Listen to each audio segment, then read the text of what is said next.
Presiden Joko Widodo belakangan ini tengah menjadi perbincangan banyak orang. Tengah menjadi perbincangan rakyat Indonesia. Bukan karena dia baru saja mengesahkan infrastruktur atau baru jalan-jalan dengan Jan Etes di Istana Negara. Tapi aksinya yang menampakkan diri bahwa dia tidak mau ketinggalan dalam kontestasi Pilpres tahun 2024. Hal ini ditunjukkan oleh Jokowi di beberapa kesempatan. Misal yang pertama pada saat pembukaan Rakernas kelima Projo di Magelang pada 21 Mei tahun 2022. Dalam kesempatan tersebut dia mengatakan atau memberikan kode bahwa untuk pencapresan, untuk pemilihan capres maupun cawapres jangan tergesa-gesa, atau dalam istilahnya Pak Jokowi, ojo ke susu. Seperti itu. Dan dia juga melanjutkan bahwa siapa tahu yang kita dukung ada dalam ruangan ini. Urusan politik, ojo ke susu sih. Jangan tergesa-gesa. Jangan tergesa-gesa. Meskipun mungkin yang kita dukung ada di sini.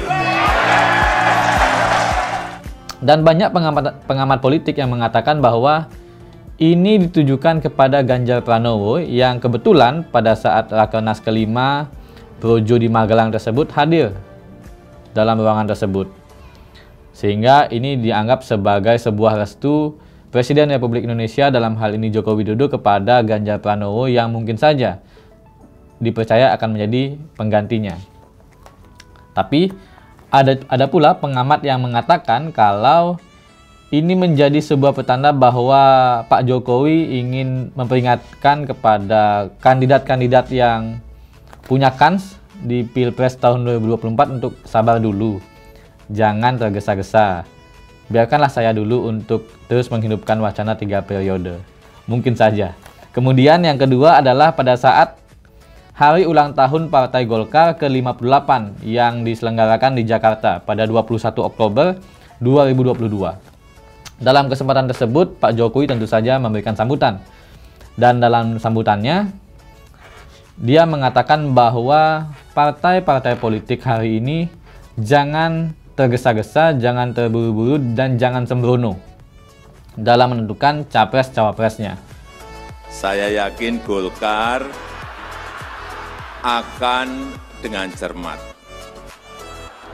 akan dengan teliti, akan dengan hati-hati, tidak sembrono dalam mendeklarasikan calon presiden dan wakil presiden. Kalau dalam sambutannya, Pak Jokowi ini mengibaratkan Indonesia sebagai sebuah pesawat yang besar. Sebuah pesawat yang besar dikemudikan oleh dua orang, yakni pilot dan kopilot. Di mana pilot adalah presiden, kopilot adalah wakil presiden. Dan ia menegaskan jangan sembrono dalam menentukan capres dan cawapres. Tentu ini ditujukan kepada partai-partai koalisinya. Dan menariknya, ini disampaikan setelah Partai Nasdem mendeklarasikan Anies Rashid Baswedan sebagai calon presidennya. Nah, apakah ini menjadi sebuah indikasi bahwa Jokowi tidak merestui Anies? Atau mungkin memang ini sebuah tanda bahwa Jokowi tidak suka dengan Anies Baswedan? Kemudian yang ketiga adalah pernyataan yang disampaikan oleh Jokowi baru-baru ini, tanggal 7 November 2022 pada saat HUT ke-8 Perindo. Di sana ia bernostalgia bahwa dulu dia menang 2 kali menjadi wali kota Solo, kemudian naik tingkat di Gubernur DKI menang, dan Pilpres 2 kali juga menang. Tapi kata-kata selanjutnya lebih menarik. Jadi mohon maaf Pak Prabowo, mungkin setelah ini Pilpres 2024 akan menjadi jatah Prabowo Subianto.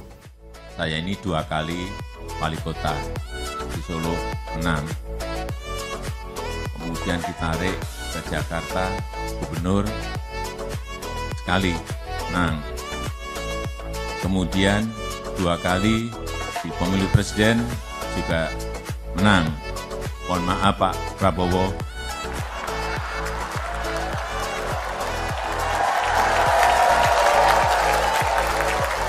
Kelihatannya setelah ini jatahnya Pak Prabowo.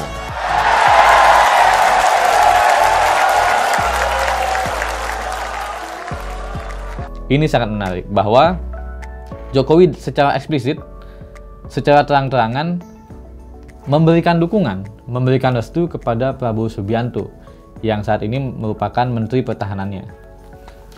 Apakah ini menjadi sebuah tanda bahwa Jokowi memang merestui Prabowo Subianto? Tapi ada beberapa analis politik atau pengamat politik mengatakan bahwa ini menjadi sebuah hal yang menciderai demokrasi. Seolah-olah demokrasi nggak ada lagi, karena Jokowi mengendorse secara keras satu orang. Dan ini juga tidak ada etika politiknya. Itu kata mereka. Tapi bagaimana dengan kata kalian?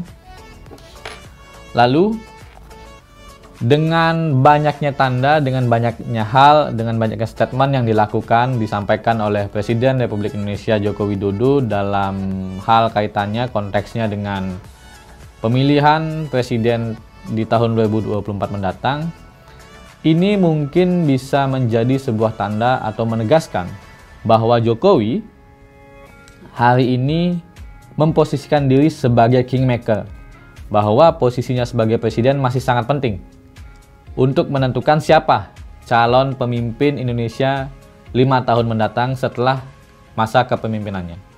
Atau kalian setuju dengan anggapan bahwa Jokowi ini melanggar etika politik dan lebih baik diam saja. Jadi kalian setuju yang mana? Apakah Jokowi memiliki peran penting pada nanti pemilu 2024 sebagai kingmaker, atau kalian lebih setuju dengan Jokowi hanya diam, memperhatikan dan fokus kerja. Silakan tuliskan pendapat kalian di kolom komentar.